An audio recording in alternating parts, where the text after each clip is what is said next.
I'm not a Sikhi yet, but I usually wear the turban because I'm a Kundalini yogi. Okay. And some weekends my friends meet in a bar. Right. And then they go there. Sometimes they just drink 1 or 2 beers. Sometimes they don't drink anything. I don't drink. But sometimes I wonder if I should go to places like that with the turban. That's So- yeah. Yeah. So I asked myself that question, and then I went to the internet because I wanted to know the opinion of people who are more experienced than me. Yeah. And I read all types of different answers to that. So some people said, well, if you're not gonna drink, you're gonna enjoy, the company of your friends. You should be fine. So other people said like, well, the Guru would never go to a place like that to enjoy himself. So I wonder what I should do. And Okay. that's my question.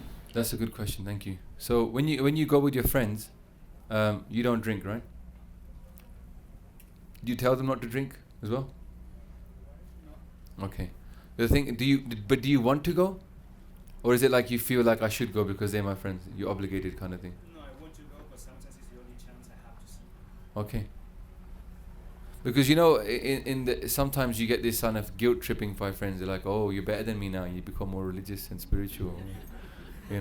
Can't go with me to a pub and drink like we used to before. You changed. So you get that a lot. And then, so I always say to people, like, if they say that to you, if they sort of say, oh, we could do. So what I would say is, okay, I'll come with you to the bar tonight, and then tomorrow you come with me and spend come with me to the temple and meditate, and for an hour or 2 hours, and they'll be like, okay, you know what? Forget it. Don't. Because somehow, we get obligated to do the stuff that they want to do, but not for them to do what we want. So I just want to make that distinction. See, this is the interesting kind of thing with the Kundalini yoga community, is that many people are wearing turbans, they've got uncut hair, and they're wearing a kada like you are, and they're even giving up some of the things that Sikhs shouldn't do, like drink and stuff, but they don't see themselves as Sikh.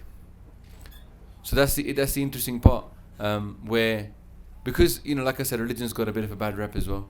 People don't want to be identified as part of religion. They just want to say, look, I'm a yogi, I meditate, I keep my hair for the technology. And I think Yogiji, in many ways, he made it easier for people to look so different. This is a different appearance to the common appearance out there. Although nowadays with the trend for beards, it's not. You can get confused sometimes, but we look different, and it helps us to stay different. It helps us because sometimes if we look like everybody else, we might start doing what everybody else is doing. But the Guru is reminding us, you're different. You've chosen a different path. You've chosen a spiritual life. So stand out, have the courage to do that, and then it will remind you, when you look in the mirror and you see yourself looking different, it will remind you what you chose for yourself at maybe your highest level of consciousness. But the reality is, when you're going in a bar and you're sitting there, your consciousness will drop most likely. Whether we like it or not, it is going to drop. Whether it's just, we see other people drink and they're doing silly things and they start swearing, we might start swearing, we might start looking at women in the wrong way, right? The lust comes in because you're in that environment. And Guru Sahib says that, there's a quote from Gurbani. Maharaj says, be careful of bad sangat, of hanging out with the wrong kind of crowd. And they say, if you pick up a pot full of soot, at some point, somewhere on if this pot is full of soot, but you're bound to get some mark on your clothes somewhere, right? So describe it in that way. You're bound to get something on you. Just like when we walk through this beautiful landscape, we're bound to get our clothes dirty. You just can't help it.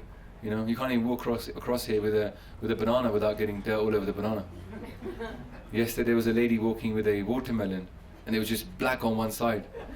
And I stopped her. I said, "Whoa, are you aware? It's all black on one side." And she's like, "Oh, it's just pepper." I was like, "Okay." I was like, before you bite that thing and realize I'm chewing a mouthful of dirt alongside it. So I was worried for you because there's so much dust flying around. So in the same way, when we enter that environment, whether we're strong or whatever we think we are going to get affected by it, regardless. And so, if you are like a sapling, if you're like a little baby seed in the ground, you just put a bit of water in, you just started to walk this path of spirituality, then falling off is really easy. like a little seed which is growing. Rain can come, horse can come and step on it. So many things can happen to a little sapling, a little baby tree. When it's become a big tree and it's giving out shade and fruit, not much can happen to it. You could even kick it, hit it. Horses can rest. Nothing can happen. Storm can come, it survives. So the Guru is trying to get us to that level. Yeah, and so so in many ways it's for you to make your decision. I'm glad you're not drinking with the Guru's form. That's good. Obviously, no smoking as well. That's part of the Sikh faith. And even if you're not identifying with the Sikh faith, people will think you're Sikh, right? If they know about Sikhs, maybe not in your. I don't know what country you're from. I'm from Spain. Yeah, well, in Spain maybe they don't know so much, but they don't know that much, right? We've got a couple of Spanish videos to help educate people, but people look at you and they will think, oh, this guy's a Sikh. But then the other thing is, remember, this kara is also technology to stop us from doing the wrong things. So stealing, robbing, just wrong things. We're not supposed to do them with these hands. That's why I normally wear two. It's like handcuffs, so we don't do the wrong thing. So in that sense, the Guru's trying to help us because he knows that we will fall weak. We will maybe go back to the world of Maya and forget this path of purity. So it's designed to help us, right? I would say you have to make your own decision. And now, early on in your life, you might say, oh, it's okay. But I was like that. After I took Amrit, I would go with my friends to bars and stuff. But now when I sit there, I don't feel like I'm having a great conversation with my friends. Because the conversation used to be going all towards one way, and I feel a bit excluded because I've been in this way for so long. And so I often say to them, let's meet up together. Let's just go for a coffee together. Let's go for a walk. Let's go somewhere. Because we're going to have more meaningful discourse than when, the first beer. And I remember at university when I used to drink, I'd have all these intentions. I'll do my essay in a little while. I'll just have one beer. It's a nice hot day, one. And then like 5 hours later, we're going clubbing and we'll be drinking for 5 hours because one little drop and then it's just like a descent and your essay is forgotten. And the next morning you're like, oh no, I've got a headache and I've got this exam or essay due in 5 hours. So even a drop of alcohol changes your consciousness without doubt. Yeah, those that have drank, I used to drink, I used to smoke weed. So I know, I've been there in many ways and done that. So you just have to be careful where you are in your path, whether it affects you, and follow your heart as well. If you're sitting with your friends, they might be drinking or they might be having just a normal conversation with you, socializing, and then it's fine. But then the conversation can go the wrong way. And you stand there and you're thinking, this is not me. I don't want to talk about women. I don't want to talk about some of this stuff that they're talking about. And then you might find yourself uncomfortable and you might say, I keep going there, hanging out with my friends, but we never get to have a real good conversation because the crowd is so different. Crowds are different, when you're in a crowd, the conversation are different to when you're an individual with people. So you have to make your own decision about that. Yeah. And yes, I would say that there's certain things that you can bear in mind, that with this form we represent the Guru, and what we do doesn't just reflect upon us, it reflects upon a bigger community. And if we do something great, say tomorrow there was this guy who took his turban off and saved this dog. I don't know if you saw the video. He saw another guy in Australia. There was a kid who was knocked over by a and he used his langar. Or you might be giving food to somebody, or you might be like Balmeet, Balpreet Kaur, who was criticized so heavily about having facial hair, and she just responded with a nice courteous message saying, I know you don't understand me. And it was on Reddit and it became so big, and she ended up getting the Huffington Post Religious Person of the Year award for just responding to somebody who criticized her and made fun of her in social media. With this form, if you do something great, you won't just bring honor to yourself, you bring honor to the whole Sikh community. Even if you yourself at the moment don't feel like a Sikh. This is the power of this form.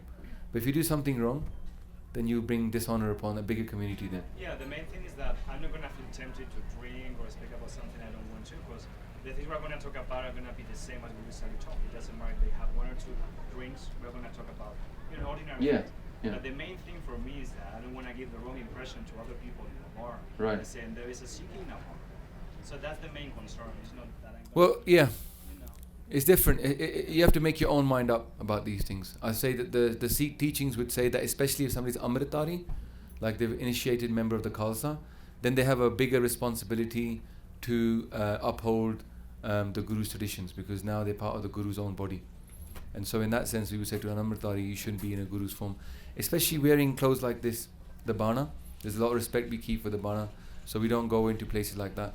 But you have to make your own mind up about these things, and that mind will change over time as well. Be open to that.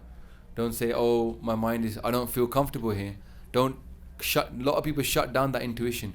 Inside you, there's a little voice that says something, and we ignore it. Oh, I don't want to be fanatical, I don't want to be hardcore, I shouldn't listen to that. But actually that's a higher consciousness speaking. And in life, we have to listen to that voice to become stronger. Vaheguru, Vaheguru, Vaheguru, Vaheguru, Vaheguru.